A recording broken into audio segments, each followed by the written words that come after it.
ہم نے تمہیں پیدا کیا ہے مذکر اور مؤنث سے، پھر بانٹ لیا ہے، تقسیم کیا ہے شعوب اور قبائل میں، لتعارفوا، اس لیے کہ تمہاری آئیڈینٹیفیکیشن ہو، تعارف ہو۔ عام مترجمین یہاں ڈنڈی مارتے ہیں ترجمے میں، تعارف کے وقت کہتے ہیں یہ تو صرف پہچان کے لیے۔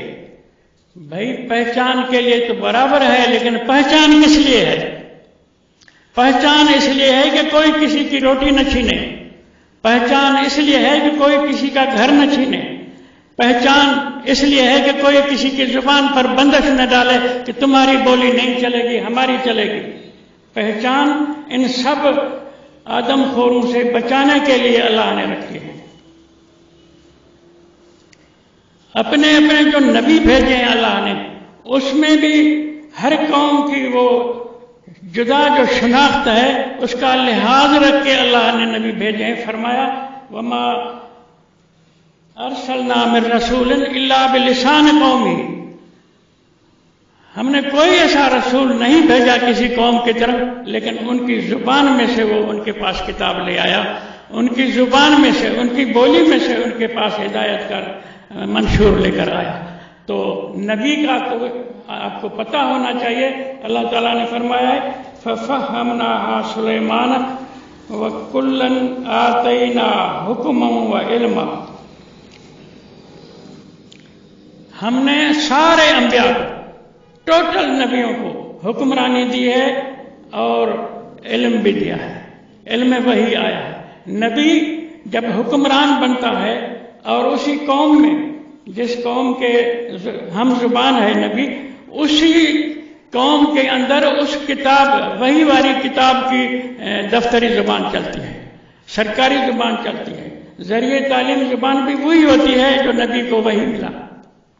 جو نبی جس قوم سے ہو اس قوم کی بولی میں اسے اللہ کی طرف سے کتاب ملا۔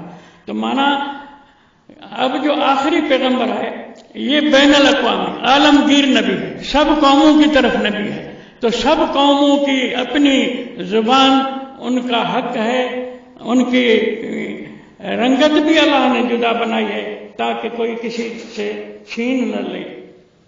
قرآن میں ہے کہ وَمِنْ آیات خلق السماوات والارض، ہم نے اپنے تخلیقی نشانیوں میں سے یہ بھی نشانی رکھی ہے کہ آسمان و زمین کو پیدا کیا، واختلاف السنتکم والوانکم، ہم نے تمہیں جدا جدا زبانیں دی ہیں، جدا جدا رنگ دے ہیں۔ یہ سب اس لیے ہیں کہ کوئی کسی سے دھرتی نہ چھینے، کوئی کسی کے زبان پر اپنی بالادستی نہ چلائے، اس لیے ہم نے تمہیں تعارف بچانے کے لیے یہ سب چیزیں دی ہیں۔ اب موسیٰ کی طرف سے اللہ کی جانب سے جو لے آیا منشور اور قائم کی گورنمنٹ فلسطین میں، تو اب گورنمنٹ کی جو تشکیل ہوئی ہے اس کی یہ آیت ہے جو میں نے آپ کی خدمت میں تلاوت کی کہ وَبَعَثْنَا مِنْهُمْ اثْنَيْ عَشَرَ نَقِيبًا، بنی اسرائیل قوم میں سے اٹھائے ہم نے 12 نقیب۔ اب نقیب کے اوپر آپ کو توجہ دینی ہے کہ نقیب ہے کیا چیز۔ نقیب اس قوم میں سے ہوتا ہے۔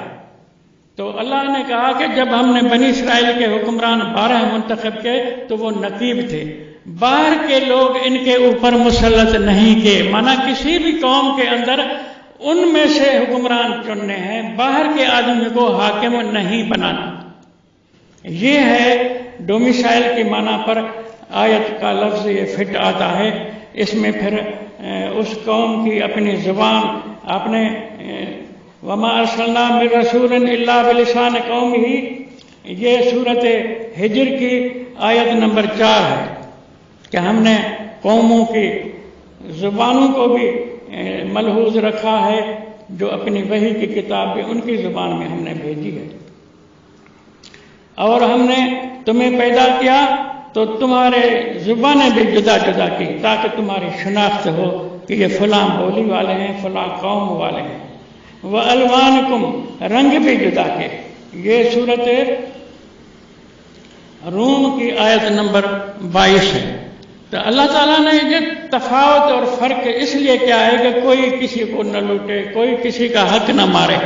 تو ڈومیسائل بھی اسی حوالے سے ہے کہ اندر کے بندوں کو دو، اندر کے لوگوں کو دو، باہر کے لوگ، ہمارا ملک جو ہے یہ تو بنایا ہی انگریز نے تھا، اس لیے ہمارے پاس امریکہ کے IMF کے کلرک آ کے وزیر اعظم بن جاتے ہیں، ان کے بینک کلرک یہاں آ کے ہمارے ملک کو چلانے کے لیے ساری رہنمائی کرتے ہیں۔ اس کی کئی مثال ہیں۔ تو بہرحال قرآن کے حوالے سے یہ بات آپ ہمیشہ ذہن میں رکھیں کہ قرآن کے موافق گورنمنٹ بنائیں، قرآن کی ہدایات کے مطابق گورنمنٹ بنائیں۔ ویسے قوم کا جو لفظ ہے، یہ لفظ آپ کو بہت بڑے تعداد میں اس کا استعمال قرآن میں آیا ہے۔ قوم ویلیوز پر بھی بنتی ہے، اقدار پر بھی بنتی ہے، اخلاق پر بھی بنتی ہے، ایک نسل پر بھی بنتی ہے۔ قرآن میں ہے مثال کی بات، قوم الکافرون، قوم الظالمون، قوم الفاسقون، قوم یفقہون، قوم المجرمون، قوم یشکرون، قوم یؤمنون، قوم الخاسرون۔ یہ اقدار ہیں، یہ کردار ہیں، کرداروں پر بھی قوم بنتی ہے، لیکن نسل پر بھی قوم بنتی ہے۔ جو شروع کی صورت حجرات کی آیت میں نے تلاوت کی کہ یا ایھا الناس انا خلقناکم من ذکر و انثی وجعلناکم شعوبا وقبائل لتعارفوا، یہ نر ماد سے انسان کی پیدائش شروع ہوئی ہے، پھر یہ شعوب اور قبائل میں بٹ گئے، تو وہ پھر قومیں بنتی ہیں نسل والی، جس کے خلاف ہمارے ملک میں مشہور ہے کہ کل قومیں دو ہیں، ایک کافر ایک مسلمان۔ بھئی وہ تو ہوئی، لیکن نسل کی قوم کو تم کیوں چھپاتے ہو، اس کو کیوں ظاہر نہیں کرتے، اس کو کیوں نہیں مانتے؟ قرآن تو مانتا ہے، قرآن نے کہا ان قارون کان من قوم موسیٰ فبغى علیہ، قارون موسیٰ کی قوم سے تھا، موسیٰ نبی ہے، مومن ہے، قارون کافر ہے، لیکن کہتا ہے تھا اس کی قوم سے۔ تو قوم سے نسل کے لحاظ سے کافر اور مومن ایک قوم سے نسلی لحاظ سے ہو سکتے ہیں۔ ہر نبی اپنی قوم کی طرف آیا ہے، کہا یا قوم اعبدوا اللہ ما لکم من الہ غیرہ، اے میری قوم اللہ کی عبادت کرو، اس کے سوا تمہارا کوئی معبود نہیں۔ عاد نے بھی کہا، عاد قوم کی طرف ہود علیہ السلام نے بھی کہا، سمود کی طرف صالح علیہ السلام آیا، اس نے بھی کہا یا قوم اعبدوا اللہ ما لکم من الہ غیرہ۔ ہر نبی اپنے کافر قوم کو، اپنے منکر قوم کو، خود سے اس سے لڑنے والی قوم کو بھی کہتا ہے یا قوم، اے میری قوم۔ ہیں کافر لیکن نسل میں ایک ہے، سو نسل ٹوٹتا نہیں ہے، رشتہ نسلی کسی بھی حالت میں نہیں ٹوٹتا۔ تو یہ نسلی یعنی جدا فرق کرنا یہ قرآن کے خلاف ہوگا۔ تو یہ ڈومیسائل کے لیے یہ وحدت قومی، وحدت ملی، وحدت دھرتی کی وحدت جو ہے یہ شرط ہے۔ اس لیے کہ موسیٰ علیہ السلام نے اپنی قوم کو جب منشور دیا تو اس میں اللہ نے کہا بَعَثْنَا مِنْهُمْ اثْنَیْ عَشَرَ نَقِیبًا، ان کی حکومت میں اندر کے 12 آدمی ہم نے حکمرانی کی کیبنٹ کے بنائے جو حکومت چلاتے تھے۔ ڈومیسائل کے حوالے سے ہمارے ملک میں جو کچھ ہو رہا ہے وہ قرآن کے خلاف ہو رہا ہے، یہ ان کے اپنے بنائے ہوئے قانون ہیں، دین اسلام سے ان کے قوانین کا کوئی بھی تعلق نہیں ہے۔